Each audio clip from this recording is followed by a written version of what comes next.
하나님 아버지, 생명의 빛 대신 그리고 영원하신 하나님 우리 주 예수 그리스도, 그가 이 땅에 오셔서 영생과 또 천국을 주셨음에도 불구하고 수많은 사람들 그를 외면하고 거절하고 대적하고 그리고 불신하는 이 시대에 우리에게 주신 은혜를 믿음으로 받아 하나님의 자녀와 영생을 소유케 하신 것 감사합니다.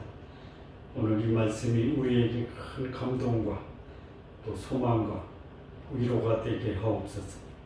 예수님의 이름으로 기도합니다. 아멘.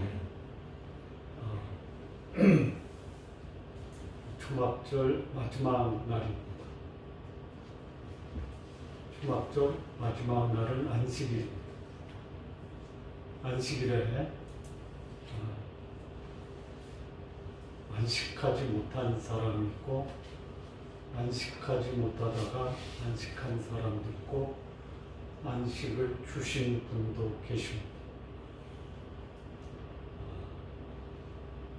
소위 종교 지도자들, 서기관과 바리새인들은 그들이 율법에 의해서 자유를 얻었다라고 그렇게 주장하면서도 그들은 어둠 가운데 있었던 사람입니다. 한 여인, 가늠하다가 현장에서 잡혀서 끌려온 여인은 어둠 가운데 있으면서 그는 빛 대신 예수님을 만나고 안식을 누렸던 사람입니다. 그리고 예수님은 안식일의 주인이시며 세상의 빛이고, 그를 만나 그를 고백한 자들에게는 안식을 주시는 분이셨습니다. 이 여인을 데리고 온 서기관과 바리새인들, 또 그와 함께 온 일단의 무리들이 이 가늠하다가 잡힌 여인을 고발하다가 오히려 그들이 자신의 죄가 노출되고, 또 그들이 그 예수님의 지적 앞에 양심의 가책을 받고 다 떠납니다. 여인을 붙잡아온 사람들이 다 떠난 거예요. 그런데 안식일날 아침에 예수님이 성전에 들어가서 그 백성들이 다 나오고 앉아서 가르치실 때 예수님의 말씀을 배웠던 그 무리들은, 일단의 무리들이 한 여인을 끌고 온 그 모습을 상당히 의아하고 당황스럽고 그리고 조심스럽게 지켜보다가 그 사람들이 다 떠난 거예요. 그러니까 아직 성전에는 아침부터 와서 예수님의 말씀을 들었던 자들이 있고, 그들이 떠나자 다시 예수님이 말씀하시기 시작하십니다. 그런데 이 성전의 구조를 보면 동쪽에서 문을 열고 들어가면 제일 먼저 나오는 곳이 어디냐면 여인의 뜰입니다. 여인의 뜰.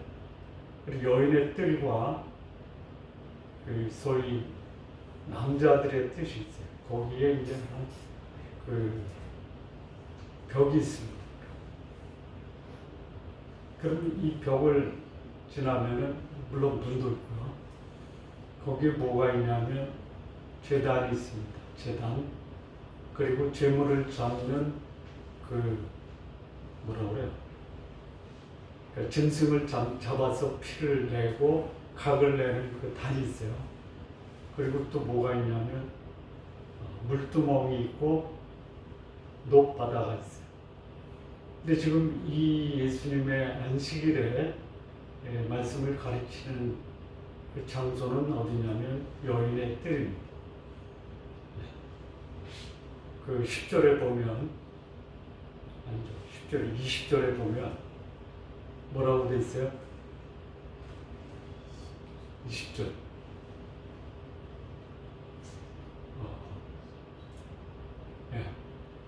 성전에서 가르치실 때의 헌금함 앞에서 하셨어요. 헌금함이 어디냐? 성전 구조를 또 한번 찾아봤는데요. 이 성전에 헌금함이 몇 개가 있냐면 13개가 있어요. 정확히 다는 기억을 못하는데 1번, 2번은 성전 보수를 위한 헌금함이에요. 그 다음에 3번, 4번은 정결케 되기 위한 헌금함입니다. 그 다음에 그 성전에 불을 밝히는 기름을 사기 위한 헌금함도 있고, 또 성전에 그릇 이것을 구입하기 위한 헌금함도 있고, 그 다음에 이제 또 6개가 있는데요. 여기는 자기의 그 지정하는 목적 헌금을 내는 함이 6개가 있어요.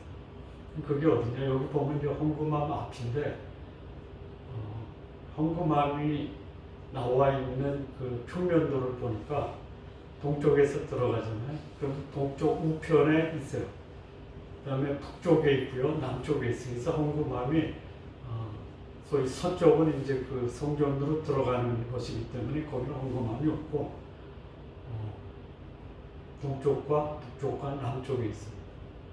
성전 헌금함 앞에서 하셨다라는 게 헌금함을 등지고 하는 거다라는 생각이 들어요.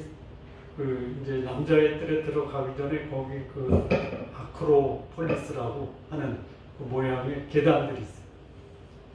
이거 이제 헤롯 성전입니다. 헤롯 성전. 거기 이제 헤롯 성전 그 아크로 계단이에요.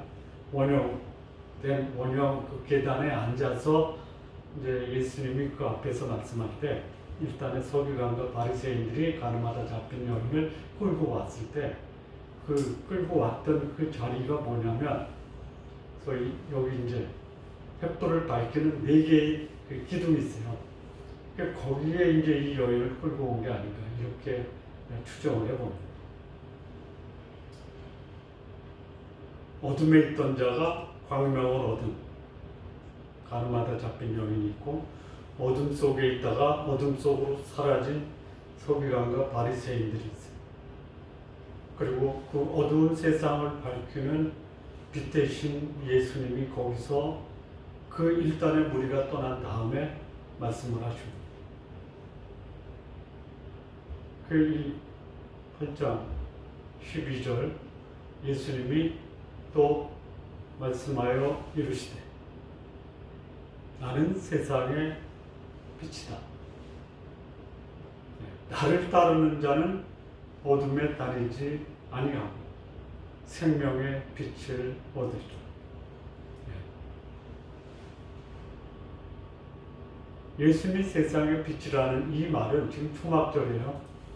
초막절과 관련해서 이스라엘 백성이 40년 광야를 소위 행군할 때 그때에 밤에는 불기둥, 낮에는 구름기둥. 그래서 이것을 연상하면서 예수님이 그들이 그 구름기둥과 불기둥을 따라서 행진을 해요. 구름이 앞서가죠. 그러면 이 무리들은 진을 정리하고 짐을 싸서 그것을 메고 그 가운데 행진하는 그 이스라엘 12지파 가운데 뭐가 있냐면 법궤를 메고 갑니다. 그리고 그 앞에는 낮에 걸어가면 그 구름기둥, 밤에 걸어가면 불기둥이 인도를 하는 거예요. 그래서 이 구름기둥이나 불기둥 그리고 이 법궤를 보면 이스라엘 백성들이 무슨 생각을 했냐. 우리 앞에서 우리를 인도하시는 하나님, 그리고 우리 가운데 임재하시는 하나님을 그들은 인식하면서 행군을 하는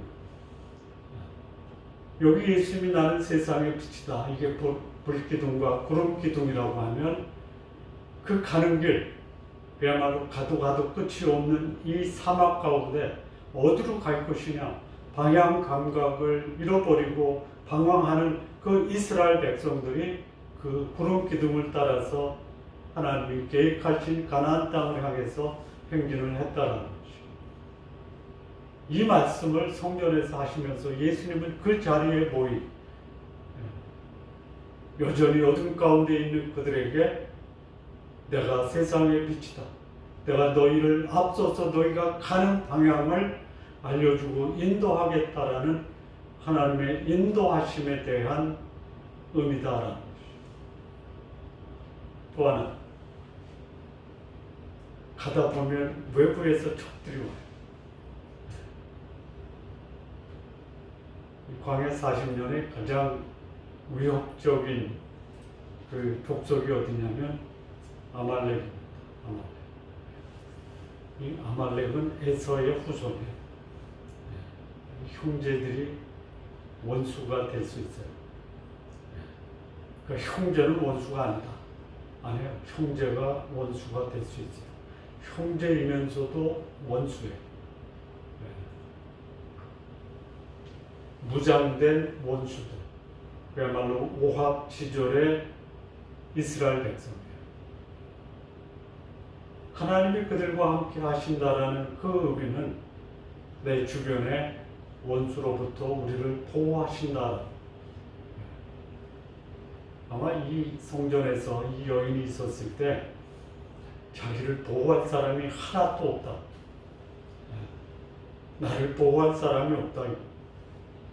그런데 예수님이 내가 세상의 빛이다라는 그 의미를 말씀하시면서 그 말씀에 담긴 의미, 광야를 걸었을 때 하나님이 우리 가운데 계시고 우리를 지키시고 우리를 인도하시면 내가 누구를 두려워하리요.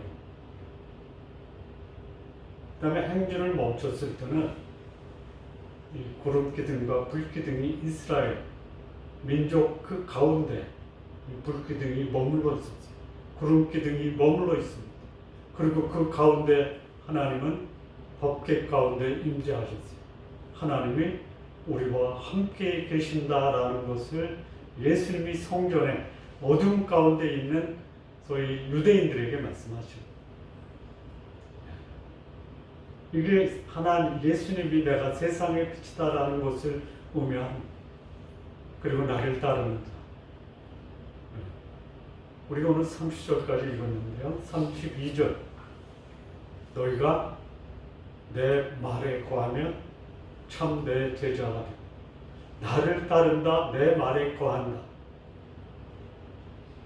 예수를 따르려고 한다면 그 사람에게는 하나님이 어둠에 다니지 않게 한다. 광야 생활을 청산하고 미래의 불확실성을 해결하고 죽음의 문제 해결하고 외부의 대적의 위협으로부터 보호하신다라는 것이 뭐냐면 어둠에 다니지 아니한다라고 말씀하세요. 그리고 생명의 빛을 얻으리라. 이 생명이라는 것이 첫째는 죽음에서 생명으로 영생으로 옮긴다라는, 두 번째는 영생을 얻었다면, 하나님의 생명을 얻었다면 살아있다라는 것이 뭔지 진정한 삶의 감격과 의미와 가치를 경험하면서 살 수 있다. 이 누구한테 얘기하는 거냐면요, 성전에 모인 아침부터 일찍 예수님의 말씀을 듣고자 나왔던 사람들에게 얘기하는 거예요. 왜 얘기했을까요? 여러 가지 이유를 추정해 보면요, 그들이 몰라서 하나님을 믿고 성전에서 예배하고 예수님 말씀을 들어도 그들이 어둠 가운데 있을 수 있다는 거죠.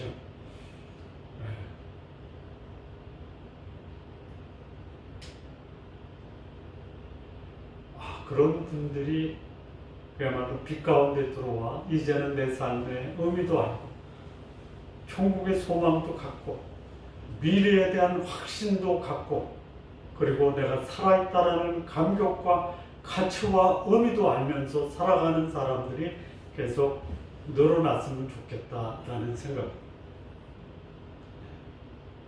자, 그런데 거기 있었던 아침부터 나왔던 무리 중에 바리새인이 있었어요. 그러니까 그 가늠하다 잡힌 여인을 끌고 왔던 바리새인과 서기관들은 다 떠났어요. 왜요? 양심의 가책이 됐어.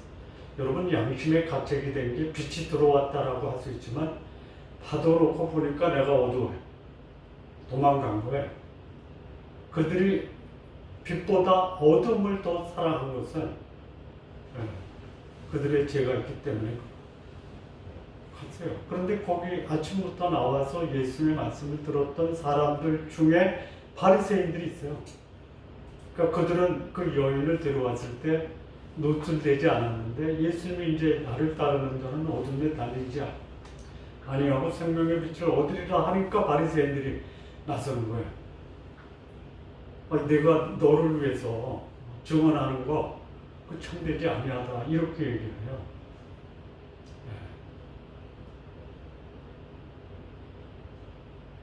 네가 그렇게 말하는 근거, 네 생각과 네 판단이 그런 거지 그거를 입증할 만한 객관적인 증거가 없기 때문에 그거 옳지 않은 거야. 거짓이야 이렇게. 여러분, 그야말로 여기 이제 좀 이따 나오는데요. 소위 세상적인 거, 육신적인 거, 내 개인적인 거를 얘기하면 감동이 오죠. 그런데 뭐 내가 세상의 빛이다, 뭐 어둠에 다니지 아니한다, 생명의 빛을 얻으리라 그러면 이게 막 감동이 옵니까? 저 무슨 말이지? 말은 뭐 저렇게? 그거는 안 들어요. 혹 들어도 네가 무슨 자격으로 그런 말을 해? 네가 너를 위해서 그렇게 증언하면 그 증언은 참된 게 아닌 거야. 이렇게 얘기를 해요. 누가요? 소위 성전에서 중요한 역할을 하는 종교 지도자들이 그렇다 이거예요. 제가 몇 번 얘기했는데 오늘 장로님 제가 복음을 전하는 훈련을 받는데 제가 한번 제대로 전하는지 한번 들어보시겠어요? 했더니 화를 내는 거예요. 나한테 지금 전도 하는 거예요. 요즘 바리새인들이 그런 거예요. 그랬더니 예수 뭐라고 해요? 내가 내게 대해서 증언해도 나를 위해서 증언해도 그거 참돼. 이유가 뭔지 알아? 나는 내가 어디서 오고 어디로 가는 것을 알아. 너희는 내가 어디서 오면 어디로 가는 것을 몰라. 이 말은 뭐예요? 사실 예수님이 내가 세상의 빛이고 어둠에 다니지 아니하고 생명의 빛을 얻으리라는 그 말씀의 의미는 광야에서 하나님이 이스라엘 백성을 인도했던 것처럼 내가 지금 이 땅에 있는 수많은 사람, 온 인류를 위한 세상의 빛이고 내가 하나님이야. 생명의 주관자야라고 말씀한 것을 이 바리새인들은 못 믿겠다. 근데 예수 말씀해요. 너는 너희를 아느냐? 너희 스스로도 모르는데 자기도 모르는 자가 생명의 빛으로 온 나를 판단해? 나는 내가 어디서 오고 어디로 가는지를 안단 말이야. 너희는 내가 어디서 오고 어디로 가는지를 모르는데 그렇게 얘기할 수 있느냐? 오히려 너희들이 나에 대해서 판단하는 거 그거 거짓이다. 그 다음에 뭐라고 해요?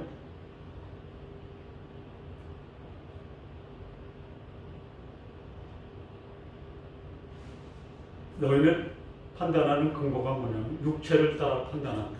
육체. 오늘날 이 교회에 출석해서 예배 드리는 분들 가운데 내 신상에 도움이 되느냐? 내 사업에 도움이 되느냐? 내 직장에 도움이 되느냐? 내 자녀에게 도움이 되느냐? 그러면 예배 끝나고 뭐라고 해요? 오늘 말씀의 은혜가 많았습니다. 많아요.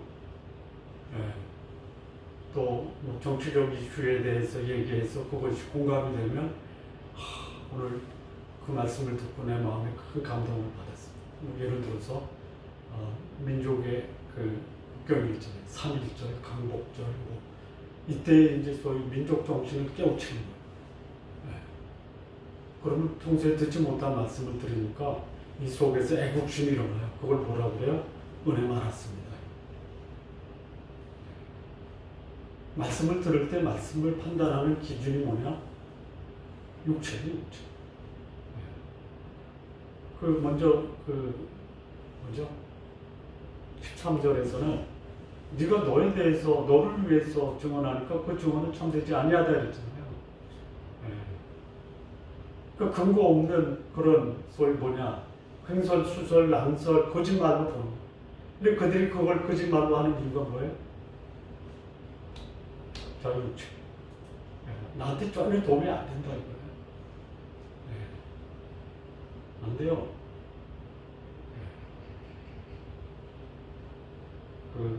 어느 목사가 그런 얘기를 했대요. 목사님 이런 것 좀 고쳐주세요. 그랬더니 당신은 헌금도 안 하면서 그따위 소리에 이렇게 얘기를 해요.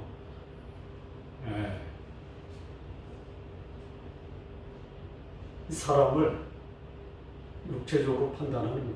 목사도 육체적으로 판단하는 거예요. 똑같죠? 그 목사의 그 교인이.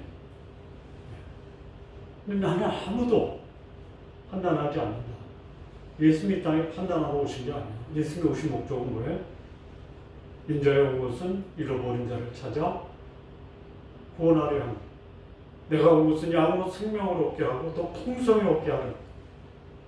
예수님은 구원과 그 구원 얻은 사람들의 삶이 의미와 가치와 감격과 행복을 위해서 오셨지 육체적인 필요를 채우기 위해서 오신 것이 아니에요. 물론 예수님은 그 말씀을 듣는 사람으로부터도 자신의 육체적 필요를 공급받지 않으셨어요.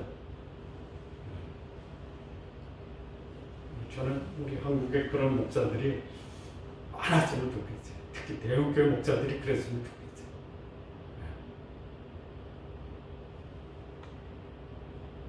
그래서 만약에 예수님이 그래요. 내가 많이 판단해도 내 판단이 옳다.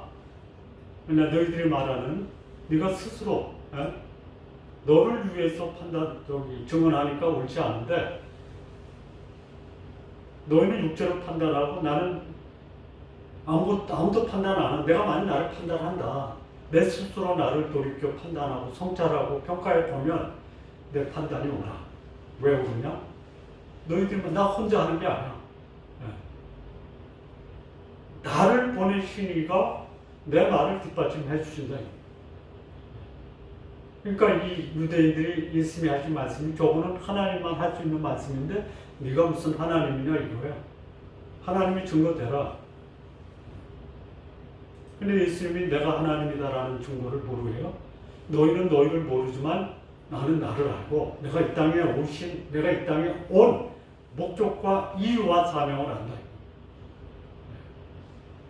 여러분 진짜 여러분의 말에 생명이 있으면요.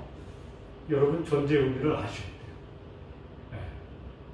그러니까 제일 답답하고 안타까운 사람이 뭐냐면 앞으로 인생의 꿈이 뭐고 목적이 뭐예요? 그러면 몰라요 이런 사람들이에요.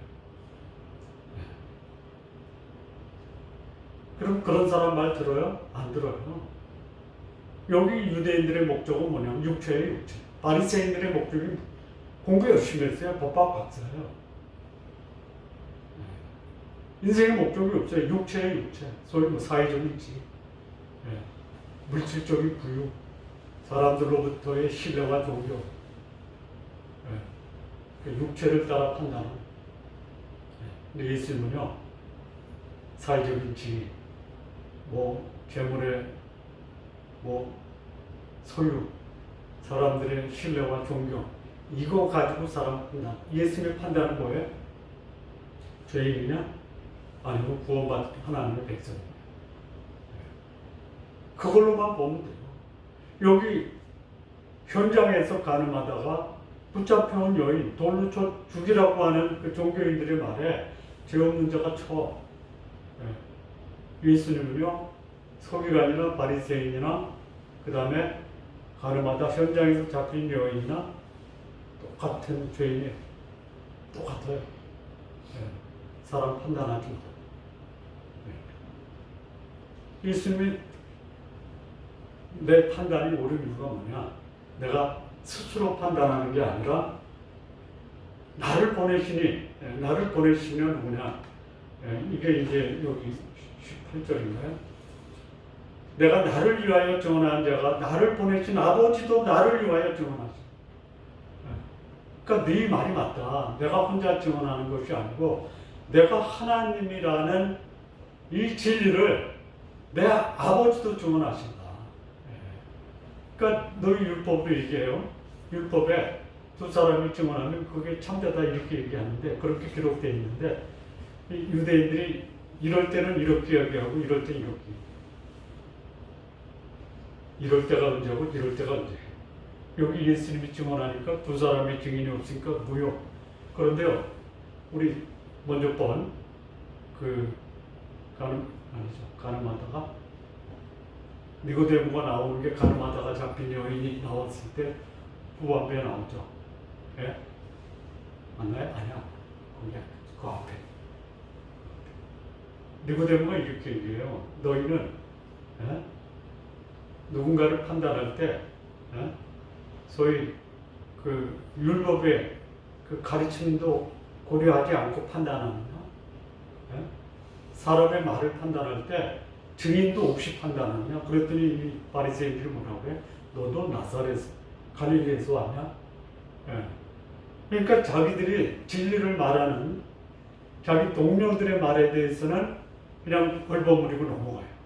그리고 여기 예수님이 말하니까 마치 유식한 법학 박사처럼 근거를 대라. 그런 거 대시는 거예요. 무슨 근거를 대요?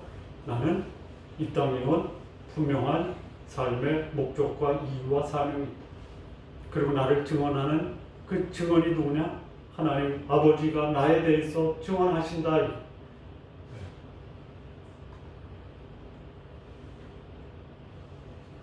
여기 예수님이 이렇게 말씀하세요. 여기 나를 보내신 아버지가 나를 증언하는데 근데 이 아버지가 어디냐? 여기서 말하는 이 아버지는 유대인들이 말할 때 하나님이 아니에요. 그냥 아버지가 있긴 있는데 여기서 이 아버지를 무슨 염두를 뒀냐면요. 혹시 요셉 아니야? 뭐 이런 거예요. 그랬더니 예수님이 너희가 나를 알지 못하는데 내 아버지를 어떻게 아느냐? 나를 알았더라면 내 아버지도 알았다. 내가 하늘로부터 왔다면 내 아버지가 하나님이신 것을 아는데 너희가 나를 인정하지 않는데 하나님을 알 수가 있느냐? 이 말씀을 헌금함 앞에서 하신 거예요. 못 잡으면 예수님 말씀에 권위가 있었고 예수님 말씀에 그들은 두려움이 있었어요. 잡지 못해요. 하나님이 허락하지 않으면 예수님께 손을 못 듭니다. 아직 때가 이르지 않아요. 그럼 때가 되면 예수님이 잡히신 것입니까? 아니면 잡혀주신 것입니까? 잡혀주신 거예요. 예수님은 십자가를 위해서 오셨기 때문에 예수님이 주도적으로 하나님의 뜻에 순종해서 십자가로 가신 거예요.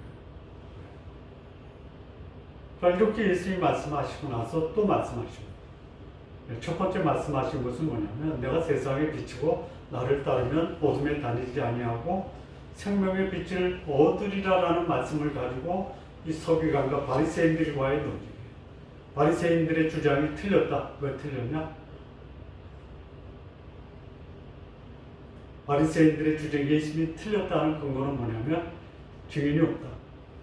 두 번째는 그들의 판단 기준이 뭐냐? 세상적, 육체적 기준이다. 근데 예수님은 그것에 대해서 아니다. 내 증언은 옳다. 왜? 나는 사명과 목적과 이유가 분명하기 때문에 안다. 그 다음에 나를 증언하는 분이 계신데 그분이 누구냐? 하나님 아버지가 나를 증언한다. 여기서 이제 논쟁의 일단락이 끝나요. 다시 또 예수님이 말씀하십니다. 첫 번째 말씀은 뭐냐면 세상에 비치고 세상의 구원이고 예수님을 따르면 영생을 얻고 삶의 의미를 안다라는 것, 소위 소망에 대한 복음 증거예요. 이걸 거절하는 자들에게 자상하게 설명. 두 번째 예수님의 말씀은 뭐냐면요. 나 간다 이제. 언제 가요? 내가 온 사명과 목적을 완수하면 나 간다. 내가 가는데 너희들이 나를 찾아.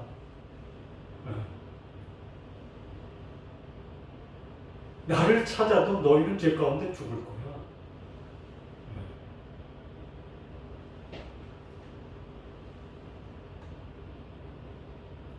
그리고 내가 가는 그곳에는 너희가 오지 못해. 이렇게 말씀하시고. 근데 이 말을 예수님이 하시는 건 뭐예요? 나는 여기서 와서 목적을 달성하면 갈 거고, 내가 없어지니까 너희가 궁금해서 나를 찾지만 너희는 나를 믿지 아니함으로 죄 가운데서 죽을 거야. 물론 내가 가는 그 천국에도 보다, 이게 뭐예요? 심판의 메시지예요. 구원의 메시지를 거부하면 그들은 심판의 메시지, 그 심판을 받을 수밖에 없다라는 것을 예수님이 선언하는, 이 말을 알아들어요? 못 알아들어요. 나가 가는 곳에 너희가 오지 못한다라는 말을 어떻게 해석해요? 자결하라는가? 여기 자결한다라는 말이요. 유대인들의 의식 속에서는요, 그래다 지옥 가겠구나 이 얘기예요. 요즘에도 그 교회에서 자살한 사람은 천국 못 간다고요. 자살해서 천국 못 가는 게 아니고 구원 못 받아서 천국 못 가는 거죠. 근데 유대인들의 의식 속에서는 자살하면 천국 못 가는 거예요.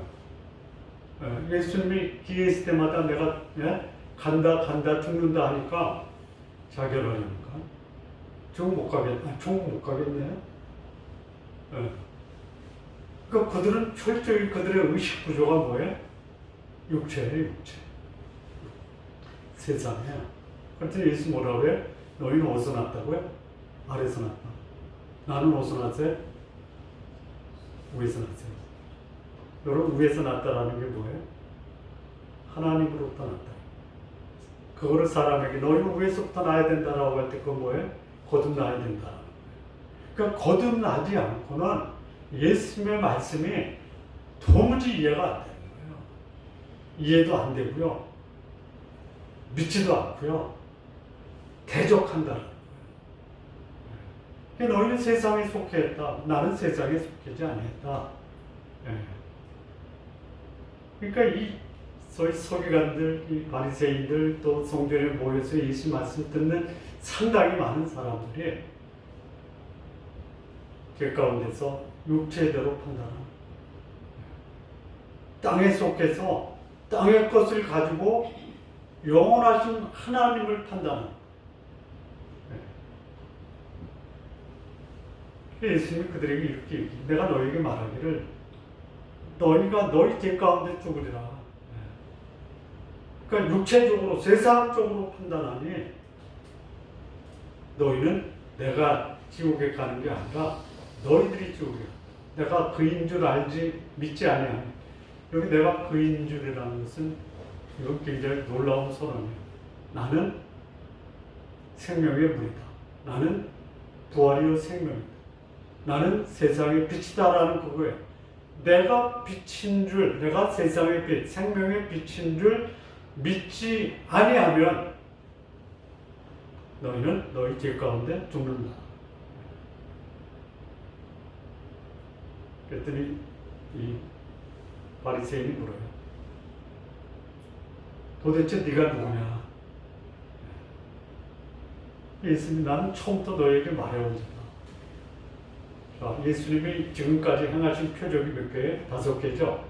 기억나시나요? 우리 포도주가 있어요. 예수님을 모신 사람들 속에서 삶의 기쁨과 낙과 변화가 있어요. 왕의 신하의 아들을 고쳤어요. 죽어가는 자가 살아요. 38년 된 병자를 고쳐. 절망 속에 있던 자가 소망을 얻게 돼요. 오병이어의 기적. 생명의 떡이 있어요. 풍랑이는 파도를 잠잠케 하세요. 내 주변의 수많은 대적들과 위험 요인을 그 가운데서 보호해 주시는 예수님. 내가 처음부터 내가 누구인지를 얘기하지 않습니다.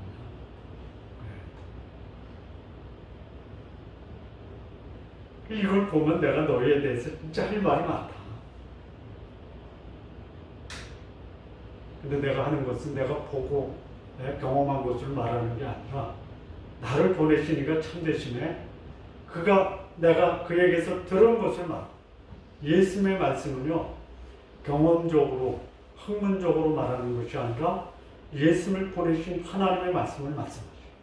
그거를 받아들일 수 없는 사람. 여기 예수님의 하나님의 말씀에 대해서 뭐라고 하냐면요, 여기 이제 이 바리새인이나 유대인들은 하나님을 몰라요. 예수님이 계속 거듭해서 말씀합니다. 내가 죽고 난 다음에, 내가 너희를 구원한 다음에, 그때 가서 비로소 아는 사람들이 있을 거다. 여전히 그때 가서도요, 모르는 사람들이 많아요. 내가 스스로 아무것도 하지 아니하고 오직 아버지께서 가르쳐 주신 이런 것을 말합니다. 그것을 너희가 알 것이다. 내가 십자가에 달려서 부활하고 승천한 다음에 그때 가서 비로소 내가 그인 줄을 알 사람들이 많을 것이다. 그 다음에 예수님이 그가 하는 행동에 대해서도 말씀하세요. 예수님이 하는 행동이 뭐예요? 나는 항상 그가 기뻐하는 일을 행한다. 이 말을 듣고 나서 많은 사람이 믿게 됐어요. 자, 여기 후반부 예수님의 심판의 메시지에 대해서 예수님이 하나님이다라는 것을 증거하는 뒷받침되는 게 있어요. 그게 뭐예요? 예수님은 그 신적 근원이 어디서부터 왔다? 위로부터 왔다. 근데 그들이 믿지 못하는 이유가 뭐예요? 예수님을 대적한 이유가 뭐예요? 생명의 빛을 거절하고 영생의 빛을 거절한 이유가 뭐예요? 그들이 땅에 속했다. 그들의 생각은 오직 그들의 육체와 세상이 그들의 생각의 전부예요. 그러니까 예수님이 하늘로부터 왔다라는 것을 모르는 거예요. 무지예요, 무지. 소위 예수님이 스스로 얘기한 것이지 근거가 없다. 그들은 육체적 판단으로 예수님을 평가합니다. 그리고 예수님이 하나님이다라는 사실을 몰라요.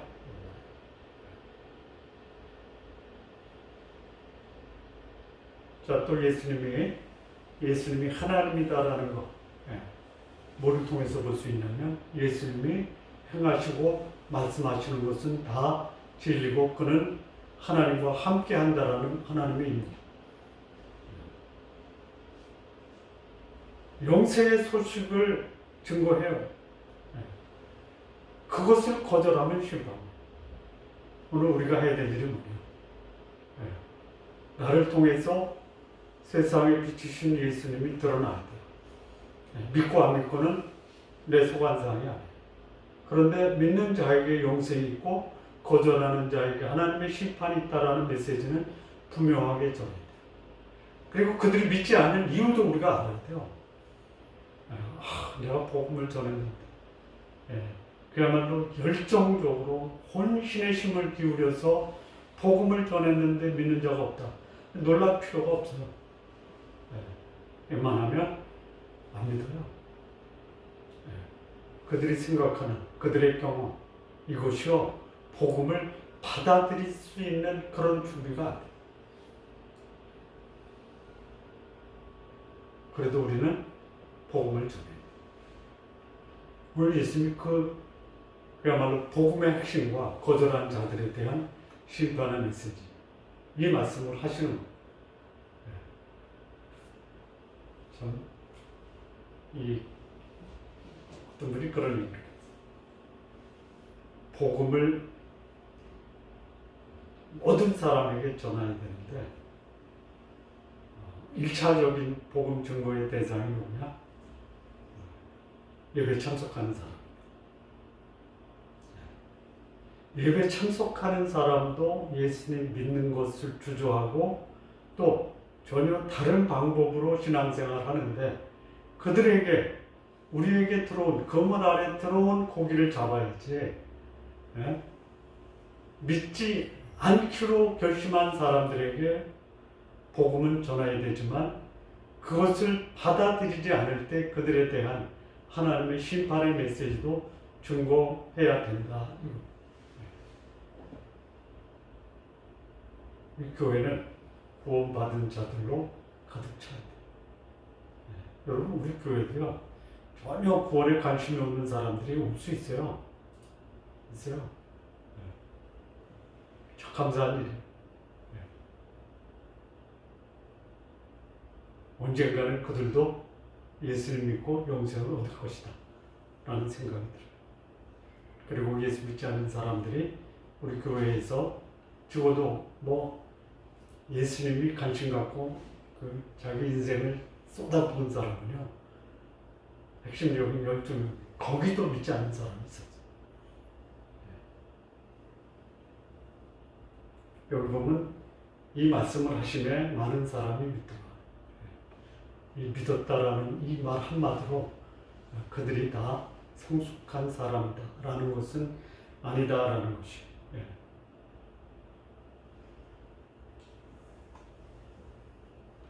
자, 오늘 여기까지 하고 기도하시겠습니다. 하나님 아버지, 감사합니다.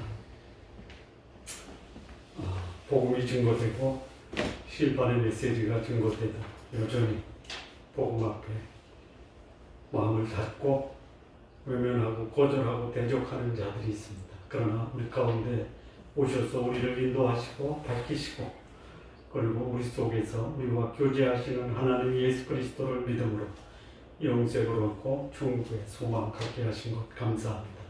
우리의 삶이 세상의 빛을 발하는 하나님의 자녀로서의 삶 살아갈 수 있도록 인도하여 주옵소서. 예수님의 이름으로 기도합니다.